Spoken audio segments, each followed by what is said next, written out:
Hablar de mujeres en las cárceles nos remite a seres humanos con carencia de amor, que han perdido no solo su libertad, sino los vínculos con sus seres queridos.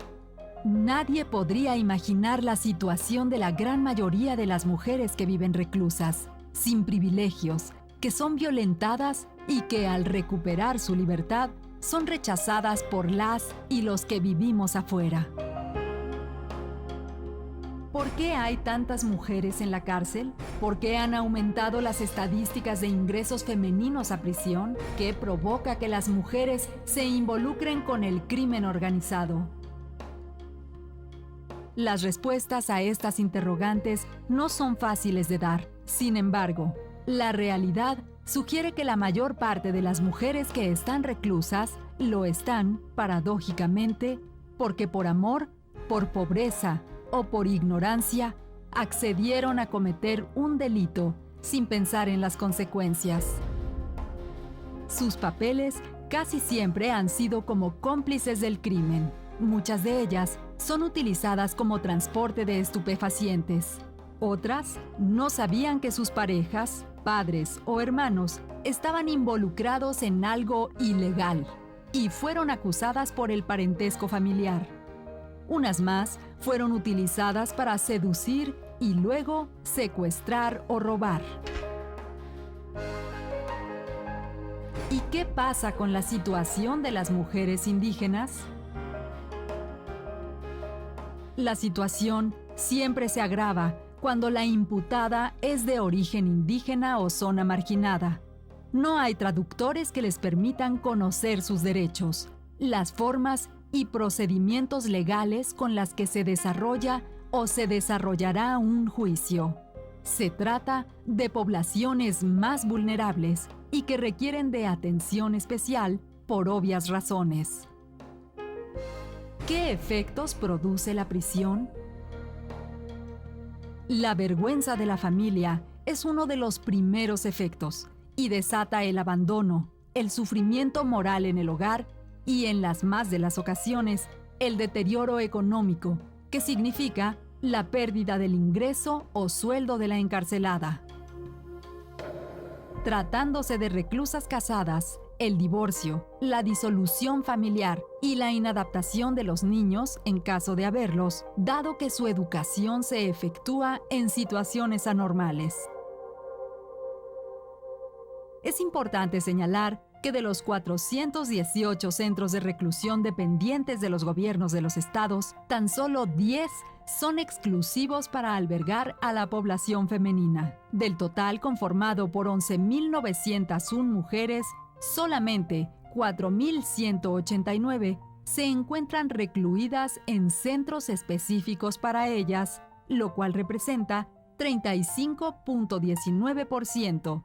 Mientras que 7.712, es decir, 64.80%, se alberga en centros mixtos.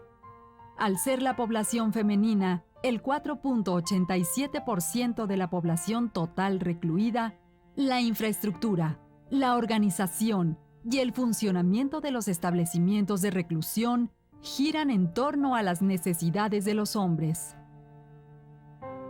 El caso de las mujeres que dan a luz en una prisión es crítico, pues no cuentan con cuidados médicos adecuados durante el embarazo, el parto y el puerperio. Una vez nacidos, los cuidados para los hijos son precarios, sin un ambiente que los haga sentirse seguros en sus primeros años de desarrollo y con la amenaza permanente de ser alejados de su madre para ingresar a casas hogar. Si es que no existen familiares que quieran hacerse cargo de sus cuidados.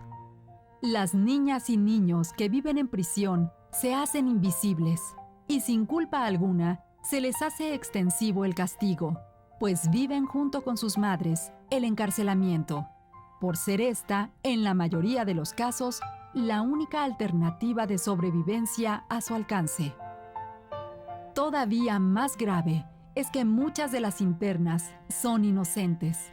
y no hay suficientes mecanismos adecuados para una verdadera reinserción social que les permita desarrollarse de manera integral a su retorno. Sin embargo, hay una cierta esperanza. El artículo 6 de la ley que establece las normas mínimas sobre readaptación social de sentenciados afirma que las mujeres quedarán recluidas en lugares separados de los destinados a los hombres y tendrán la infraestructura, información y personal capacitado para el cuidado de sus hijas e hijos que permanezcan con ellas, así como para el desarrollo pleno de sus actividades. Los menores infractores serán internados, en su caso, en instituciones diversas de las asignadas a los adultos.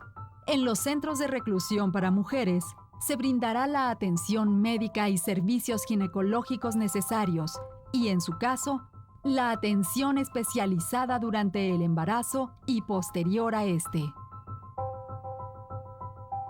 Las legisladoras y legisladores trabajamos de la mano y nos apoyamos en el Centro de Estudios para el Adelanto de las Mujeres y la Equidad de Género a fin de avanzar en la promoción y cumplimiento de políticas públicas que apoyen el bienestar de todas las mexicanas. Si eres familiar de alguna mujer en la cárcel, no la abandones. Te necesita. También es una reflexión para ti, mujer. No te dejes manipular, engañar o utilizar por nadie. Cada persona es responsable de sus actos. Piensa en tu familia, pero principalmente, piensa en ti.